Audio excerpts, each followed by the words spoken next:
ಎಲ್ಲರಿಗೂ ನಮಸ್ಕಾರ. ಅಪ್ಪೀಸ್ ಕುಕ್ಕರಿಗೆ ಸ್ವಾಗತ. ನಾನು ನಿಮ್ಮ ಪ್ರೀತಿ ಅಪ್ಪೆ.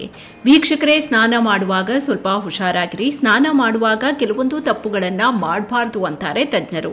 ನೀವು ಮಾಡೋ ತಪ್ಪುಗಳು ಆರೋಗ್ಯದ ಮೇಲೆ ಕೆಟ್ಟ ಪರಿಣಾಮ ಬೀರುತ್ತಂತೆ. ಹಾಗಾದ್ರೆ ಸ್ನಾನ ಮಾಡುವಾಗ ಯಾವ ತಪ್ಪುಗಳನ್ನು ಮಾಡಬಾರ್ದು, ಮಾಡಿದ್ರೆ ಏನಾಗುತ್ತೆ ಅನ್ನೋದನ್ನ ನೋಡೋಣ. ಮೊದಲನೇದು, ತುಂಬಾ ಬಿಸಿ ನೀರಿನಿಂದ ಸ್ನಾನ ಮಾಡಬಾರ್ದು. ಹೌದು ವೀಕ್ಷಕರೇ, ಕೆಲವರು ಏನು ಮಾಡ್ತಾರೆ, ಯಾವುದೇ ಸೀಸನ್ ಆಗಿರಲಿ ಬಿಸಿ ನೀರಿನಿಂದ ಸ್ನಾನ ಮಾಡ್ತಾರೆ. ಇದು ಯಾರಿಗೂ ಒಳ್ಳೆಯದಲ್ಲ. ಇದರಿಂದ ನಿಮ್ಮ ಸ್ಕಿನ್ನ ನೈಸರ್ಗಿಕ ತೇವಾಂಶ ಕಡಿಮೆ ಆಗುತ್ತೆ, ನಿಮ್ಮ ಸ್ಕಿನ್ ಸಿಕ್ಕಾಪಟ್ಟೆ ಡ್ರೈ ಆಗುತ್ತೆ. ಇದರಿಂದ ಚರ್ಮ ಬೇಗನೆ ಸುಕ್ಕುಗಟ್ಟೋ ಚಾನ್ಸಸ್ ಇರುತ್ತೆ. ಚಿಕ್ಕ ವಯಸ್ಸಲ್ಲೇ ಏಜ್ ಆದವರ ಥರ ಕಾಣಿಸ್ತೀರಾ. ಹೀಗಾಗಿ ಹುಷಾರು. ನೀವು ತುಂಬಾ ಬಿಸಿನೀರಿನಿಂದ ಸ್ನಾನ ಮಾಡ್ತಿದ್ರೆ ಇವತ್ತೇ ನಿಲ್ಲಿಸಿ.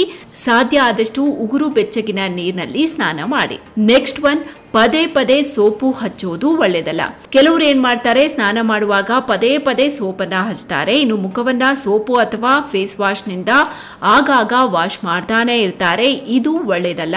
ಯಾಕೆ ಅಂದ್ರೆ ನಾನು ಮೊದಲೇ ಹೇಳಿದ ಹಾಗೆ ನ್ಯಾಚುರಲ್ ಆಯಿಲ್ ಇರುತ್ತಲ್ಲ ನಿಮ್ಮ ಸ್ಕಿನ್ ನಲ್ಲಿ, ಅದು ಹೋಗುತ್ತೆ, ನಿಮ್ಮ ಚರ್ಮವನ್ನ ಸಿಕ್ಕಾಪಟ್ಟೆ ಡ್ರೈ ಮಾಡುತ್ತೆ. ಹೀಗಾಗಿ ಪದೇ ಪದೇ ಸೋಪು ಅಥವಾ ಫೇಸ್ ವಾಶ್ ಅನ್ನ ಬಳಸಬೇಡಿ. ಮೂರನೇದು, ಪ್ರತಿದಿನ ಹೇರ್ ವಾಶ್ ಬೇಡ. ಕೆಲವರಿಗೆ ಪ್ರತಿದಿನ ಕೂದಲು ತೊಳೆಯೋ ಅಭ್ಯಾಸ ಇರುತ್ತೆ. ಪ್ರತಿದಿನ ಕೂದಲನ್ನ ಶಾಂಪೂರಿಂದ ವಾಶ್ ಮಾಡ್ತಾರೆ. ಇದರಿಂದ ಕೂದಲು ಸಿಕ್ಕಾಪಟ್ಟೆ ಡ್ರೈ ಆಗುತ್ತೆ, ಕೂದಲಿನ ಹೊಳಪು ಕಡಿಮೆ ಆಗುತ್ತೆ. ಶಾಂಪೂನಲ್ಲಿರುವ ಕೆಮಿಕಲ್ಸ್ ನಿಮ್ಮ ಕೂದಲನ್ನು ಹಾಳು ಮಾಡುತ್ತೆ. ಜೊತೆಗೆ ನಿಮ್ಮ ಕೂದಲು ಬೇಗನೆ ಬಿಳಿ ಆಗೋದಕ್ಕೆ ಸ್ಟಾರ್ಟ್ ಆಗುತ್ತೆ. ಹೀಗಾಗಿ ಕೂದಲನ್ನ ವಾರಕ್ಕೆ 2 ರಿಂದ 3 ಸರಿ ವಾಶ್ ಮಾಡಿ, ಅದಕ್ಕಿಂತ ಜಾಸ್ತಿ ಬೇಡ. ಇನ್ನು ಇದರ ಜೊತೆಗೆ ನಿಮ್ಮ ಟವಲ್ ಕಡೆ ಕೂಡ ಗಮನ ಇರಲಿ. ಕೆಲವರು ಟವಲ್ ಇದೆಯಲ್ಲ ಅದರ ವಾಶ್ ಕಡೆ ಗಮನನೇ ಕೊಡೋದಿಲ್ಲ. 1 ವಾರ ಆದ್ರೂ ಕೆಲವರು ಟವಲ್ ಅನ್ನ ವಾಶ್ ಮಾಡೋದಿಲ್ಲ. ದಯವಿಟ್ಟು ಈ ತಪ್ಪನ್ನ ಮಾಡಬೇಡಿ. ಒದ್ದೆಯಾದ ಟವಲ್ನಲ್ಲಿ ಬ್ಯಾಕ್ಟೀರಿಯಾಗಳು ಬೇಗನೆ ಬೆಳೆಯೋ ಅಪಾಯ ಇರುತ್ತೆ. ಚರ್ಮದ ಮೇಲೆ ಸೋಂಕು ಹರಡಬಹುದು. ಹೀಗಾಗಿ ನೀವು ಬಳಸೋ ಟವಲ್ ಅನ್ನ ಡೈಲಿ ವಾಶ್ ಮಾಡಿದ್ರೆ ತುಂಬಾನೇ ಒಳ್ಳೆಯದು. ಆದಷ್ಟು ಒಣಗಿರುವ ಶುಚಿಯಾಗಿರುವ ಟವಲ್ ಅನ್ನೇ ಬಳಸಿ. ಲಾಸ್ಟ್ ಒನ್, ಒದ್ದೆ ಕೂದಲನ್ನ ಬಾಚೋದಕ್ಕೆ ಹೋಗಬೇಡಿ. ಒದ್ದೆ ಕೂದಲು ತುಂಬಾನೇ ದುರ್ಬಲ ಆಗಿರುತ್ತೆ, ಡೆಲಿಕೇಟ್ ಆಗಿರುತ್ತೆ, ತುಂಬಾನೇ ವೀಕ್ ಆಗಿರುತ್ತೆ. ಒದ್ದೆ ಕೂದಲನ್ನ ಬಾಚಿದಾಗ ಕೂದಲು ಕಟ್ ಆಗುತ್ತೆ. ಹೀಗಾಗಿ ಒದ್ದೆ ಕೂದಲನ್ನ ಯಾವುದೇ ಕಾರಣಕ್ಕೂ ಬಾಚೋದಕ್ಕೆ ಹೋಗಬೇಡಿ.